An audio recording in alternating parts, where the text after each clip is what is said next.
Dr. James J. That's right. Dr. James J. That's right.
The James Cooley Show, It's Your Life, can be heard every Sunday at 9 p.m. right here on The Answer San Diego. Life is full of circles, cycles, phases, and stages. It's your choice to ignore or embrace them. Motivational speaker, author, military veteran, and founder of the J.C. Cooley Foundation, James Cooley, and his guest will inspire and equip you to strive for your own greatness and overcome adversities. Listen to The James Cooley Show, It's Your Life, every Sunday at 9 p.m. right here on The Answer San Diego. The James Cooley Show, It's Your Life, can be heard every Sunday at 6 p.m. right here on 660 AM The Answer in Dallas-Fort Worth. Life is full of circles, cycles, phases, and stages. It's your choice to ignore them or embrace them. Motivational speaker, author, military veteran, and founder of the J.C. Cooley Foundation, James Cooley, and his guests will inspire and equip you to strive for your own greatness and overcome adversities. Listen to The James Cooley Show, It's Your Life, every Sunday at 6 p.m. right here on 660 AM The Answer in Dallas-Fort Worth. The James Cooley Show, It's Your Life, can be heard every Sunday at 6 p.m. right here on The Answer. Life is full of circles, cycles, phases, and stages. It's your choice to ignore or embrace them. Motivational speaker, author, military veteran, and founder of the J.C. Cooley Foundation, James Cooley and his guests will inspire and equip you to strive for your own greatness and overcome adversities. Listen to The James Cooley Show, It's Your Life, every Sunday at 6 p.m. right here on The Answer. Yeah. Dr. James J.C. Cooley. The James Cooley Show. It's your life. Yeah.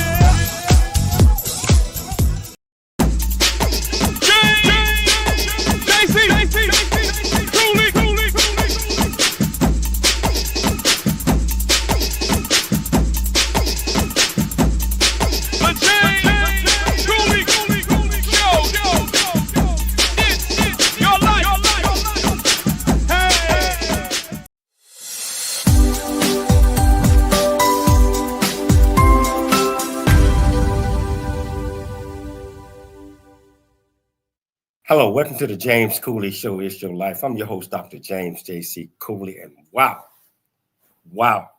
we got an absolutely fantastic show coming your way. A little history we're going to talk about. We're going to educate the public on a lot of things that they need to know about Black history. And, you know, just like all month long, it's Black History Month.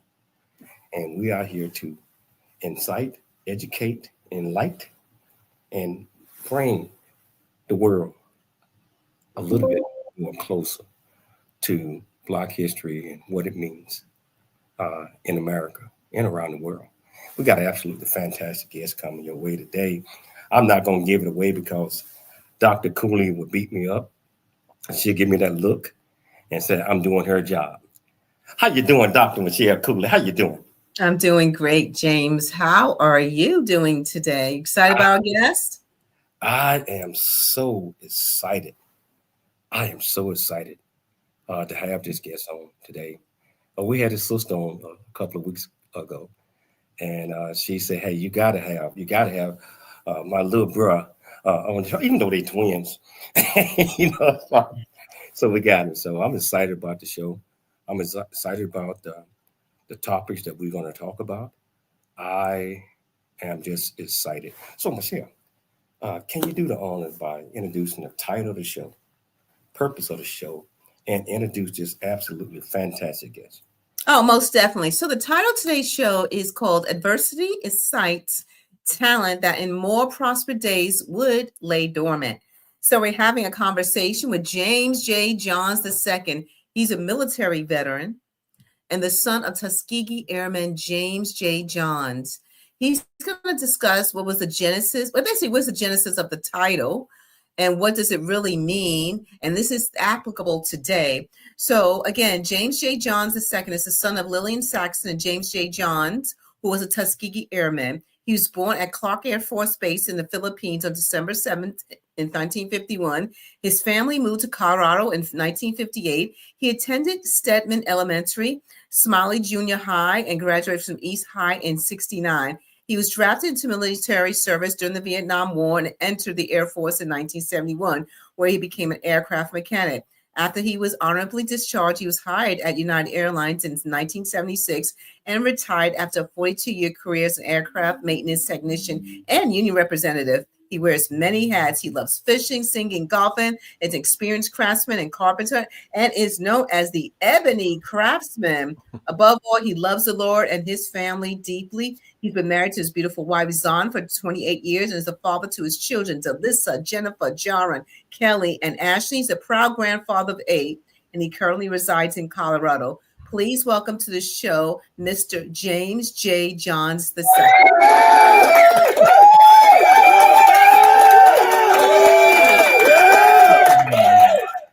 How you doing? How you doing? I'm fine. That was a heck of an introduction there. Man, you know what I tell you, man, it's an absolute pleasure having you on the show. And I'm excited because a population in America, they heard about the Tuskegee Airmen, but they really don't know what that means. They really don't understand the contributions that it had and how it shaped the war. You know, so we're going to talk about all of those great things today, my friend. We're going to talk about all of that and talk about your pops and everything. So I want to start off. Can you tell our viewers and our listeners a little bit more about you? Where you grew up, what made you click? Why are you so passionate about what you're doing? Well, we grew up all over the world, actually. My father being Tuskegee Airman, we traveled. I was born in the Philippines. We left there, came back to Ohio, and then left Ohio. And I was raised for 3 years in Okinawa. I have to tell you that Okinawa was an extraordinary experience for a kid of 5 to 8 years old. I remember everything to this day. We left Okinawa and came back to Colorado, which is where my father retired. He opened his own business after retirement, 3J Florist Gift Shop down on 34th and Columbine. He was an extraordinary man, and I'm really looking forward to talking about his accomplishments as an Tuskegee Airman. Can you, first of all, can we tell our viewers and our listeners a little bit about the Tuskegee Airmen, exactly how it got started and how they went about selecting those great pilots? Sure. First of all, the title that I use today, Adversity Incites Talent That in More Prosperous Days Would Lay Dormant, was actually, I was actually introduced to that saying as a young boy of 11. My father had me helping him build a 2-car garage in our backyard. And if you've ever worked with concrete, you know that it's really hard work. My father had me staging cinder blocks and moving brick and mixing mortar and building scaffolding. In other words, I felt like a slave. The temperature was in the 90s that day, and I was home bone tired. I was bone tired. And in my frustration, I told him that I hated this work. It was too hard, and I wanted to quit. And rather than scold me, he took the opportunity to teach me a very valuable lesson. He sat me down and he said, "Son, you're looking at this the wrong way. I know it's hard, but stop looking at it as something negative. Rather, see it as a way to get better. It's actually a blessing in disguise." As an 11-year-old, I thought it was the stupidest thing I'd ever heard. Why should I embrace hardship solely for the purpose of getting better? I preferred the path of least resistance. He saw that I was frustrated and that I didn't fully understand. So he asked me, "Do you get stronger by lifting more weight or less weight?" And I promptly said, "More weight." He said, "Absolutely." He said, "Likewise, if you can bear the burdens of life's trials, you will get stronger." Then he said something to me that I will never forget. He said, "Remember, son, that adversity incites talent that in more prosperous days would lay dormant." In other words, if you can endure hardship, you will receive a blessing on the other side that you would have never received had you not pressed through the hardship. Then he asked me if I understood what he meant, and I tentatively nodded. "Yeah, I know." But he said, "No, you don't." He said, "I know that you don't fully understand or appreciate what I'm telling you right now, but you're going to find out that the older you get, the wiser I'm going to become in your eyes." Then I asked him, "Did your father teach you this, Dad?" And he said, "No, my father died when I was young. I adopted this saying while having to endure one of the most racist attempts by Southern white men who were determined to prove the inferiority of an African-American combat unit in Tuskegee, Alabama. And that was when he told me, that was the first time he told me about the Tuskegee Airmen." Wow. Great way of putting that. I mean, you just caught a whole lot of people attention, So when did you understand what he was saying about, lifting and getting stronger and sharpening the mind to help shape you as the person that you are today? Well, each time I encountered some kind of adversity, these things would ring or come back. I would hear my father saying this stuff to me. And so as I got older, I was 11 years old and I started playing ball, and I could always remember my father telling me, "Try harder, stay in the game, stay with it." And, as I grew older, each time I was introduced to something, I wanted to see if I could master it and not allow it, to keep me from learning, about it. So I carried this along with me, my entire life, and I'm really glad that I had, I had that to fall back on, because there were times, and I wasn't always successful, but it was good. I was watching your intro. And I saw what you said, know the past, shape the future. And, that is so apropos because if you don't know where you're going, if you don't know where you've been, you don't know where you're going to go. And, that's what my father taught me. And I'm very grateful. Yeah, and you're absolutely right. If you don't know where you're going, that means that you did not even research the path. And could be going in a lot of different wrong directions. Mm-hmm. Hey, this is so great. We have to take a station break right now. How about I tell you what, whichever platform that you're watching us on, whether you're watching us on E360 Television, Transfer TV, YouTube, Apple TV, Facebook, LinkedIn, Rumble, AM 660 The Answer, the radio out of Dallas, or AM 1170 The Answer in San Diego. Welcome to the show. If you want to be part of the conversation, all you have to do is just go to the comments, ask any question that you might have. I promise you, we'll get you an answer. It's your life, and we'll see you shortly after the break. Really get a chance to know who you are. And once you know who you are, You truly know who you are? Love who you are. Love who you are. You're a masterpiece. Love who you are. Love who you were born to be. Love me some me. That's what I'm talking about. When you leave high school, you gotta know today or tomorrow, or hopefully today, what your plans are.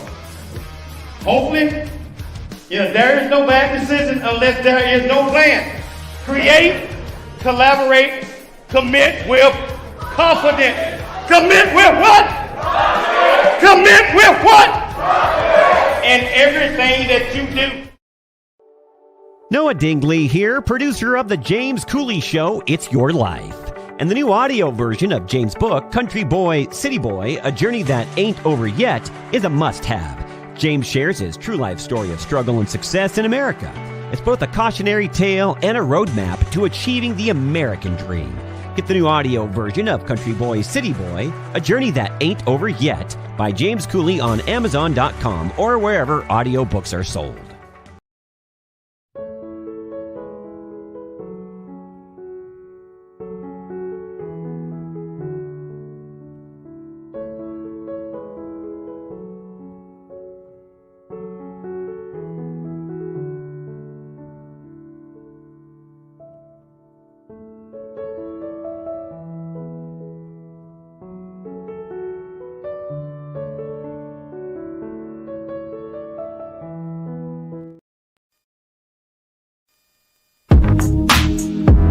It's the James Cooley Show. It's your life. Dr. James J. Cooley. Yeah. Come on. Hello, welcome back to the James Cooley Show. It's your life, and just meditate through the commercial breaks because I was listening what Jim was saying, and it kind of sparked that we have to know where we came from in order to move forward, and we also have to understand that it requires hard work in order to be successful in anything that you do. And I believe it's a mindset. We have to develop the right mindset.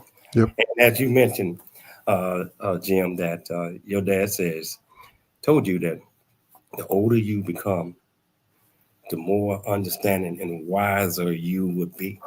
Mm-hmm. Because wisdom grows. We have to discover wisdom ourselves, mm-hmm. but we have to learn from those that have been there. Right. So with that being said, what was one of the fondest memory that you have of your dad as you was growing up and as you were learning and shaping your thoughts on what you was going to do? I think the one that's most poignant, when we were in Okinawa, my father, we went out on this barge and we were out in the middle of the ocean, and he had these big, huge, giant hooks, these treble hooks, and they were on big ropes, and they were throwing them over the side. And I didn't know what was going on. Heck, I think that at that time I was about 5 years old. And we get to the island, and we stop the boat, and the water's like crystal clear. And one of the things that I loved about my dad was that he would always lead me. And I'm looking down in this water. That water's about 20 feet deep, and he says, when you want to jump in, I said, well, I don't know, Dad. He says, okay, I'll tell you what. See, he dives into the water. And when he dives into the water, that gives me the courage to dive into the water. And that's what my father was like. He would push me. Okay. And he would challenge me. And he wanted me to know it for myself. He didn't want to tell me the answers all the time. He just wanted me, to know for myself. Wow. That's a lot of times that's how we learn. Mm-hmm. We follow, but we follow people that care about us, and that's important to us, shaping our development of who we are or who we're going to become. And so it's a constant learning. And I believe that your daddy was showing you the way, not just from a ordinary leadership position, but a leader, first of all, I believe, knows the way, goes the way, but most importantly, shows the way. Yeah. You know, one of the things that he told me when I was younger, he says, you know, you don't have to take no for an answer. And when he first decided to become, you know, a Tuskegee Airman, he was, you know, it's at Central State University in Wilberforce, Ohio. That's where he met my mom. She was in Wilberforce. He was at Central State. And when he learned that the Army Air Corps was accepting applications to serve in an all African American combat unit, he immediately applied.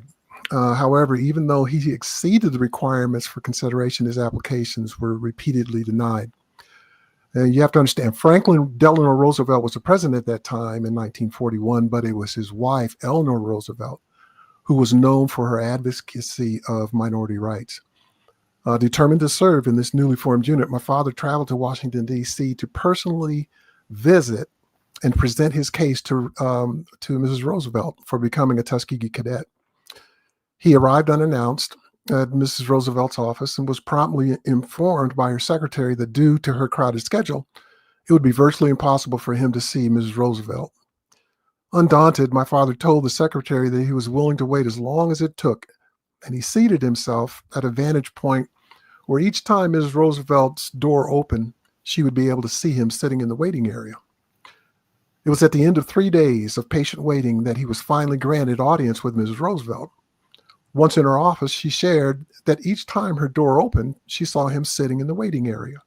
When she asked the secretary who the Negro gentleman was, the secretary told her that he had come back for 3 days determined to meet her. Mrs. Roosevelt was impressed by his perseverance and shared that if he was willing to sit for 3 days, that she would grant his request for audience. During the meeting, Mrs. Roosevelt asked my father what she could do for him. He explained that his application to become a Tuskegee cadet had been denied 3 times with no apparent reason for disqualification. Ms. Roosevelt made no promises, but she told him that she would make some inquiries. And when my father returned to Ohio, he found out that his application to become a Tuskegee cadet had been approved. That's determination. Yes, sir. You know, that's serious determination.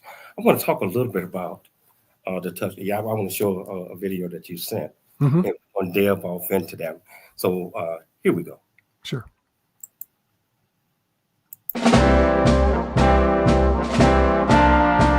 They were pioneers who blazed a trail through the war-torn skies over Europe. Before the Tuskegee Airmen of World War II, no black American had ever been a U.S. military pilot. After the Tuskegee Airmen, the U.S. military would never be the same. Widespread discrimination prevented African Americans from flying during the First World War. For the next 20 years, the pressure would slowly build to allow black pilots to serve in the sky. Finally, in 1941, the Army launched what it called an experiment, the segregated 99th Fighter Squadron. That squadron would train at an airfield near Tuskegee Institute in Alabama, and thus the Tuskegee Airmen were born. To be clear, not every airman was a pilot. For every man who flew, there were 10 keeping him in the air, men and women, military and civilian, who served on ground duty support, like mechanics, supply personnel, cooks, and more. And not all were black. Some were white or Latino or Native American. One notable woman who helped the Tuskegee Airmen take off into history was the First Lady of the United States. Eleanor Roosevelt visited the squadron in 1941 and insisted a black pilot take her up, and that photographs would be taken. These photographs helped convince President Franklin Delano Roosevelt to send the unit into action, first in North Africa and later in Europe. The 99th, along with other squadrons, would later form the 332nd Fighter Group in Europe, their planes boasting tails painted bright red. In Europe, the airmen would fly more than 15,000 sorties, completing an unequaled 1,500 combat missions, all while showing great courage, skill, and dedication. Among their decorations, 150 distinguished flying crosses. Squadron leader Benjamin O. Davis Jr. would eventually rise to the rank of 3-star general, receiving a 4th star post-retirement. The Tuskegee Airmen were deactivated in 1946. The experiment a great success, but more than that, the brave flyers had proved themselves in combat, and their performance helped pave the way for desegregation of the military in 1948. Today, the National Park Service's Tuskegee Airmen National Historic Site in Alabama helps tell their story and preserves their memory for all time.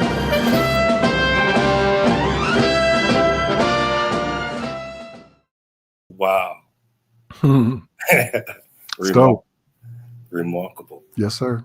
So, your dad fondest memory by being a Tuskegee Airman, did he ever share that with you and your sisters? I'm sorry, say that again, please. Dad most fondest memories about being a Tuskegee Airman, did he ever share what was what was so important? Why I'm talking about, that's history. That was history made. Mm-hmm. And just keeping the unit and all that together, and where it formulated, where they start recognizing that blacks had purpose in the war and that we was willing to serve. Mm-hmm. Even though that racism, I can imagine, I can't imagine how much that might have been part of, the segregation process. But can you talk about that a little bit? Absolutely. You have to remember that in 1941, the armed services were racially segregated. Furthermore, because the unit was stationed in Tuskegee, Alabama, these black cadets were subjected to Jim Crow laws and the harshest forms of racial discrimination. The screening process for entry into the program was designed to ensure that no one would be admitted. They wanted this experiment to fail, but that backfired on them, and it ended up sifting out the best of the best. Nevertheless, these white officers, relentlessly seized every opportunity to prove that these black airmen were inferior and did not deserve to share in their ranks in the Army Air Corps. They used every trick in the book to try to break and diminish these young black cadets. However, because they were the best of the best, these white men didn't understand the resilience, grit, and determination that these young black men possessed. Having been subjected to prejudice and unfair treatment throughout their entire lives, these black cadets were more than prepared to defeat these futile attacks. So instead of being broken by their racism, my father and his fellow cadets bore the weight of these unspeakable atrocities and instead used it to become stronger, both individually as a unit. The racism extended onto the base. These black officers could not be placed in command of, white airmen because the commanding officer of the Army stated that Negro pilots cannot be used in our present Air Corps unit, since this would result in Negro officers serving over white enlisted men, creating an impossible social situation. He went on to say that racial friction would occur if colored and white pilots were trained together. The Tuskegee Airmen couldn't even go to their own officers' club, which by their rank they were entitled to. This gave rise to the Freeman Field Mutiny, where several Tuskegee Airmen were court-martialed for trying to enter an all-white officers' club. Wow. So when did that kind of change the time frame? Because as I read history, it says that the red tellers, they start asking for escort from the Tuskegee Airmen. Mm-hmm. So that's an interesting story, because the Red Tails had, when they got the opportunity, the Red Tails proved their superior fighting skills in aerial combat. And those fighting skills, preceded them. And the statistics don't lie. They bear it out. As a matter of fact, of the 179 bomber escort missions that they flew in the 15th Air Force, the total number of lost bombers was 27. And by comparison, the average number of bombers lost by other P-51 fighting groups in the 15th Air Force during the same period was 46. They were, by all accounts, twice as good as their white counterparts. The reason for their success was that the Red Tails had committed themselves to protecting the bombers at all costs. This differed from the white pilots because the Germans knew how to get the white pilots to chase after German decoys. And when those fighters abandoned the bombers, the main flight of the German fighters would then swoop in and decimate the unprotected bombers. That all changed when the Red Tails were finally given the chance to fly bomber escort. Instead of chasing these decoys, they held their positions and only attacked those German fighters that represented a legitimate threat to the bombers. They became so adept at bomber escort that the same white pilots who had previously sought their demise began requesting these Tuskegee Airmen, affectionately known as the Red Tails, to escort their bombers into combat. And isn't it interesting how the color of one's skin becomes transparent when one's life is in trouble? And that's I love reading about the Tuskegee Airmen. One of these days, I plan on visiting, the institution. JC, if time permits, I want to tell you a story about when I had the opportunity to do just that. I'll tell you what, hold that. We're going to take a station break. I don't want to take one, but my producer's going to beat me up if I don't. I tell you, I am totally enjoying this conversation. We're going to come back. If you want to be part of this conversation, all you have to do is just go to the platform that you're watching this on. I promise you, we'll get you an answer. It's your life, and we'll see you shortly after the break. Yeah. Dr. James J.C. Cooley. The James Cooley Show. It's your life. Yeah. A Black Man's Point of View is the newest Amazon.com #1 release and bestseller book from author Dr. James J.C. Cooley, featuring the perspective from 11 other contributing authors. In A Black Man's Point of View, Dr. James Cooley unpacks his thoughts and personal experiences about the challenges, stereotypes, and feelings of self-worth that many black men face today due to a 400-year ancestry rooted in slavery and colonization. Yet, how so many black men move forward despite this history. Most importantly, A Black Man's Point of View conveys that all men, regardless of race, creed, or color, are capable of love, respect, and dignity. Described as a map to a greater life from the heart of a man who's experienced life's misfortune and harsh conditions, James shows us how beliefs, convictions, and a healthy mentality can help propel a life worth living. A must-read for all. Order your copy of A Black Man's Point of View by author Dr. James J.C. Cooley today from Amazon.com or wherever books are sold. In this life you are gonna grow, but there's things in this world that you gotta know. To be the best that you can be, you wanna grow real big into a strong tree. To be who you're created to be, the one who's gonna leave a legacy is you. But you got to have these 4 C's. Create, collaborate, then you commit with confidence. Create, collaborate, then you commit with confidence. It's the 4 C's.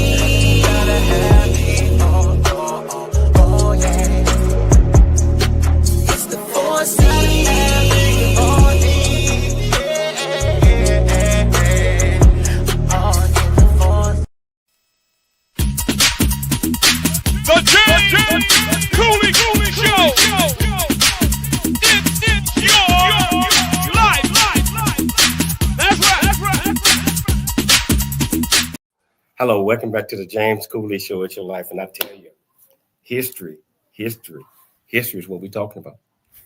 We are talking about the Tuskegee Airmen. His Jim, father was a Tuskegee Airman. And I tell you what, a lot of people do not understand the history. They don't understand the contributions. And we're just trying to educate you a little bit more, even if you are a scholar and you understand that. But there's a lot of things that you probably don't know about. And just like what Jim said, there's a lot of things that he found out, and he's probably still are finding out certain things that that his dad probably told him, and I mean, now he see it. And I want each and every last one of you to get an understanding of this history-making contributions for what the Tuskegee Airmen contribute toward the war. I believe, based on history, based on everything I said, that was a turning point in the war, and it was because of that union. So, Jim, you was getting ready to tell me about your visit to the institution. I mean, one of these days, I got to make it happen. It's worth it. It's definitely worth it. But I went there. As a matter of fact, remember I was telling you that I worked for United Airlines as a mechanic. And when I hired on at United Airlines, I was only one of 3 black mechanics out of 300. But what was interesting was that United Airlines was really interested. They were serious about diversity, equity, and inclusion back then. This is back in 2001, I think it was. At any rate, what they did was they had heard about the Tuskegee fly-in, down in Tuskegee, Alabama, and they allowed us 2 black pilots, myself as a mechanic, 3 flight attendants, and 1 customer service agent. They gave them a 737 during Memorial Day weekend, no less. And we were able to fly down, to Tuskegee. And what was interesting is that when we landed, I was looking out the window and I could see all of these military aircraft. And I found out that they had every branch of the military represented there. So they had F-16s, A-10 Warthogs, they had S-3s, they had every kind of plane. I mean, there were dozens of them. And so when we landed, there were probably 2,000 people there. Most of them were kids. And they had to hold them back because when we landed, you'd have thought the shuttle landed.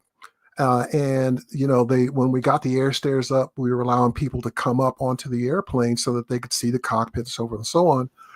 And the kids were excited, but the ones who were the most excited were the pilots of these aircraft. These guys were, most of them were reservists in the various, services. And they were blown away by the fact that United Airlines would have commissioned the 737 to come down to celebrate, the Tuskegee annual event. And it was a PR coup, because the vast majority, I'm sure that there are pilots today that are flying for United Airlines just because of that reason. But when I walked down the stairs and they had called the pilots to go and start flying their aircraft, I walked over and I saw these young men putting on their flight suits.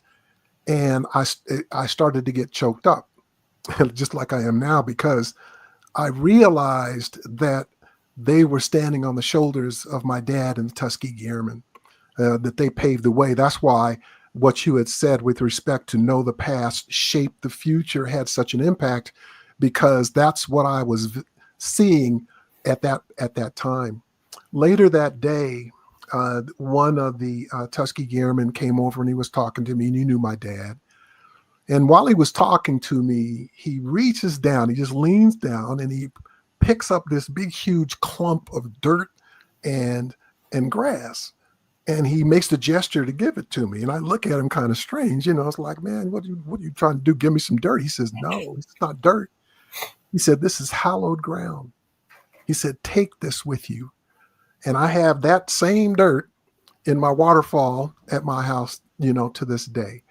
It was an extraordinary ride. As a matter of fact, one of the two pilots knew my cousin. Now, you were in the Navy. My cousin graduated from Annapolis, okay, and he went to school with one. He went to Annapolis with one of those pilots. You know, talk about a small world. Yeah. Wow. But I stood out there and I looked across the field, and I told my dad. I just said, "Dad, wow, what a legacy! What a legacy!"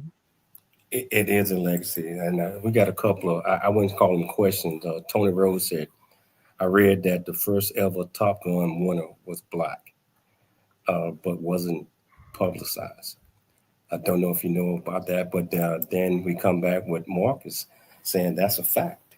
Mm-hmm.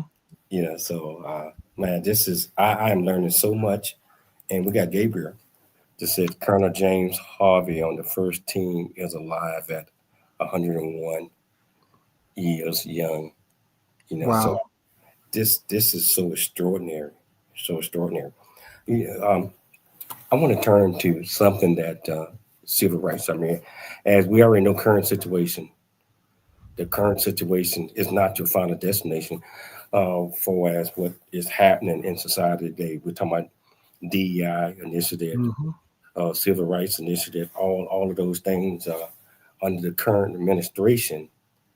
They are cutting all of those things out, which I believe is going to hurt our achievements and hurt identifying and giving people an opportunity to excel, and don't really understand that. But what impacts did the Tuskegee Airmen have on civil rights, on the civil rights movement, and the fight for equality in America?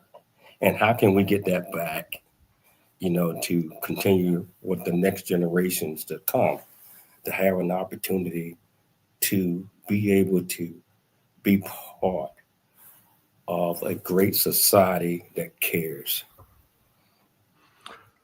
Well, you bring up a really very, very important point, because one of the more insidious aspects of Jim Crow and slavery was the cessation of the passing down of generational knowledge and wisdom. Maya Angelou said, I have great respect for the past because if you don't know where you come from, you don't know where you're going. And that's because history itself is instructive to future generations. So what did I learn from, the Tuskegee Airmen? We know that they weren't fighting one war. They were actually fighting two concurrently. And the irony can't be overstated, because they were engaged in fighting a war against a dictator who oppressed and killed Jews, while simultaneously fighting the same war of oppression in the Army Air Corps and in America. And while we won the war against Hitler, we're still fighting the same war against racism in our country today. As a matter of fact, one of the acts of the current administration with the rollback of DEI, one of the things that they had to comply with was the crackdown on diversity and equity inclusion initiatives. The Airforce removed training courses with videos of the Tuskegee Airmen. The stories of the Tuskegee Airmen are an essential part of American military history. Their aerial prowess helped win the war and save the lives of countless bomber crews. As such, it would be part of American military history that all service members should be proud of. But one thing is for certain, the accomplishments of the Tuskegee Airmen cannot be erased. My father said that they heaped twice as much pressure on the Tuskegee Airmen in hopes that they would buckle under the pressure. But instead, they didn't buckle under the pressure. They became 2 times better than their white counterparts. Wow. Yeah. It's interesting because when you were talking about diversity, equity, and inclusion, I remember when I first saw, Hidden Figures and something the Lord made, and just recently 6888. And You speak of 6888. Funny you mentioned that. 3 years ago, we had one of the directors and producers that were writing the script on the show. wow. And never thought that it would turn into that the way Movie. it is right now. But that's history. That's another story. Mm-hmm. But all of these contributions, especially during Black History Month, 6888 and a Tuskegee Airman, those were two that I wanted on this on the show to discuss and talk about those achievements. I tell you what, we're gonna take a station break, but we're gonna come back. I want to pick it up from there. Don't want to cut you off, but I'll get beat up if I don't do this. Whichever platform that you're watching us on, if you want to be part of this great discussion, come on now. All you have to do is go to the comments on whichever platform. You got over 80 platforms that you're watching us on. Go to, and just put in your question. I promise you, Jim will get you an answer. It's your life, and we'll see you shortly after the break. All right. It's Dr. J.C. Cooley. Hey, let's go. The James Cooley Show. It's your life. That's right.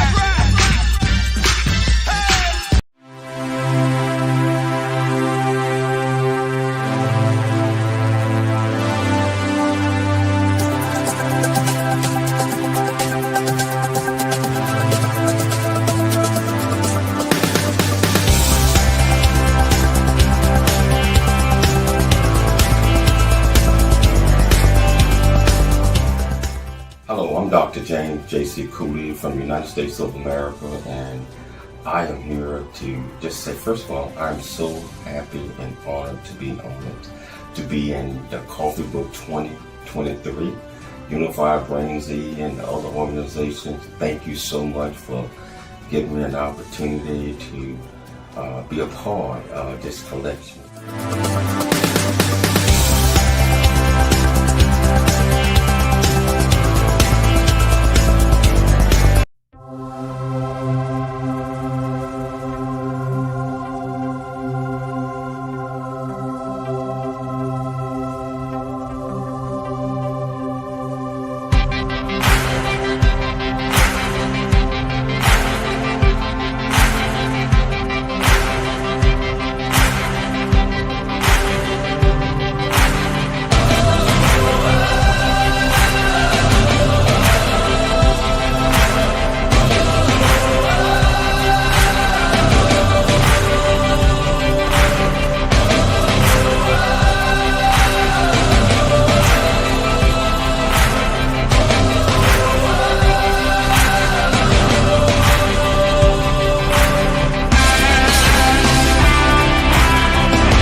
Welcome back to the James Cooley Show. It's your life, and I tell you, I am learning so much from this discussion that I'm having with Jim. And Jim, I just want to salute you, brother. Hey, this is a extraordinary, great conversation. I would love to have you back on if your schedule permits. I'm retired, so I'll work it in. Man, this is so educational, and I'll tell you, I believe not just doing Black History Month, and that's what a lot of people. Well, when Black History Month, that's 30 days. Black history should be every day, and we should be talking about and educating our youth, young adults, communities, future generations, that they could be part of great things to come. Mm-hmm. You know how the world is going to be shaped. So, but I tell you, this is so intriguing, and it's so educational, and it's so inspiring that your father, which was part of the beginning of this initiative, and it turned out where all of my readings is that the Tuskegee Airmen was invaluable. They had to have them in order to protect the units that they were protecting, and they was requested, even though they was told that they were not able to do these things until he started losing planes and stuff like that, and they had to call the best in. So I know you were talking about the 6 AAA, and I was telling you that we had, before it blew up like it is now, had them on the show. I think, Michelle, that was like 2-3 years ago. Yes, it was. And we had them on the show, and we didn't know about that history. And there's just so many things we're not privy to as far as African American history. But you know what? We have some questions from the audience for you.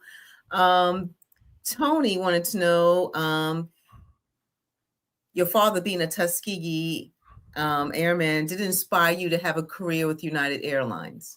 Well, what's up, Tom?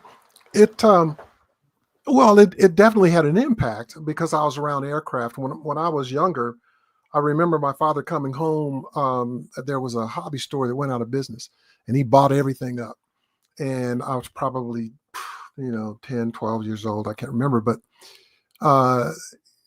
there were all these models and all of these balsa wood models. I had got these, back in the day, you didn't have remote control planes. You had to have the one where you had your strings that went to the plane, and then you flew around in a circle. You get all dizzy. You remember that, JC?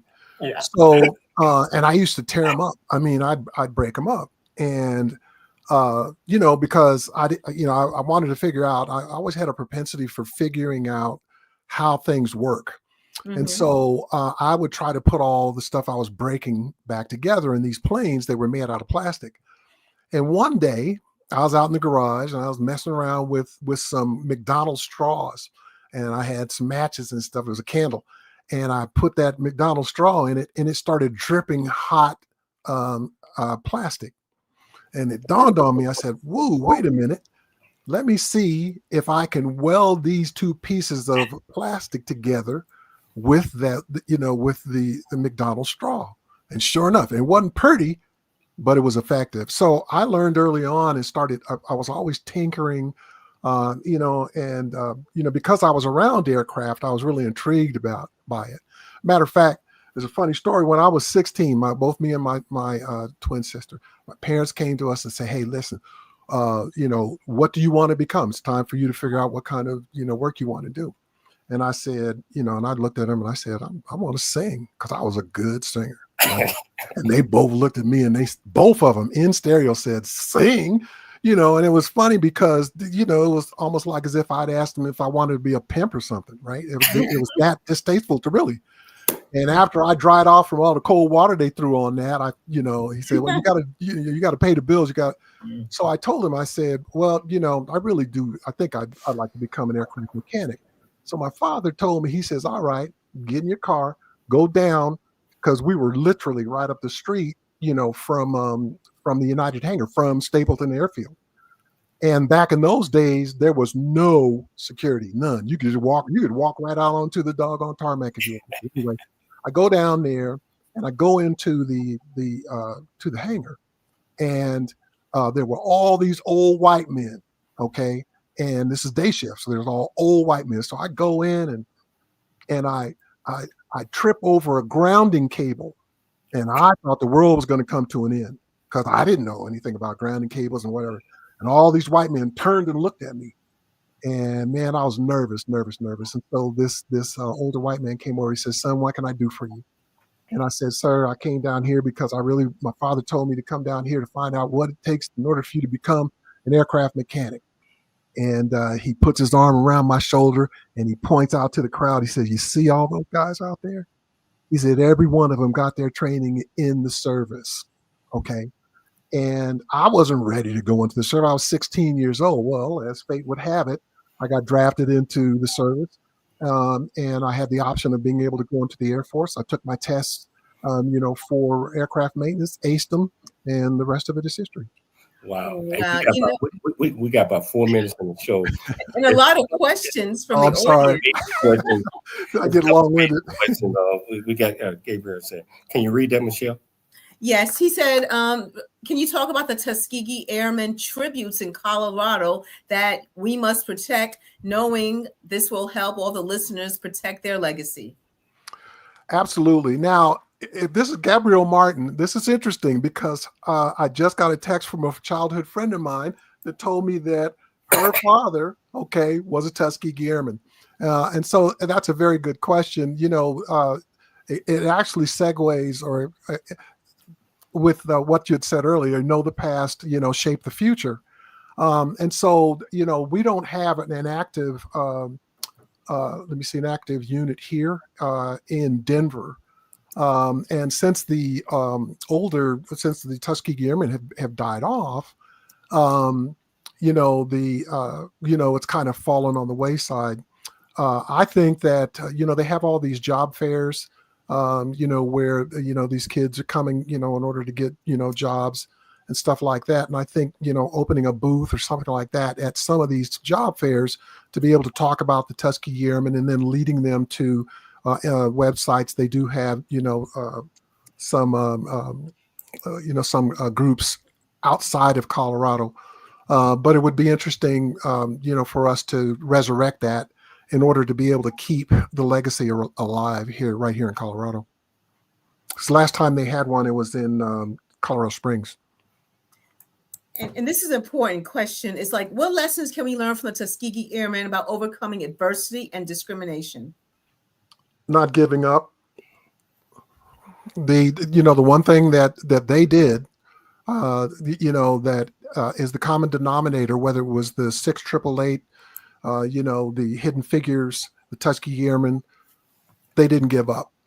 As because they pressed through the problem, they received a blessing on the other side.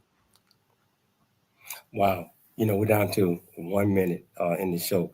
First of all, I want to say we got hooked up in San Diego real soon. And go fishing. Fishing starts at the end of March. Okay. I'm an avid fisherman. Make sure you got your passport and all that stuff, because we're gonna go. We going international waters, huh? Yes. Okay.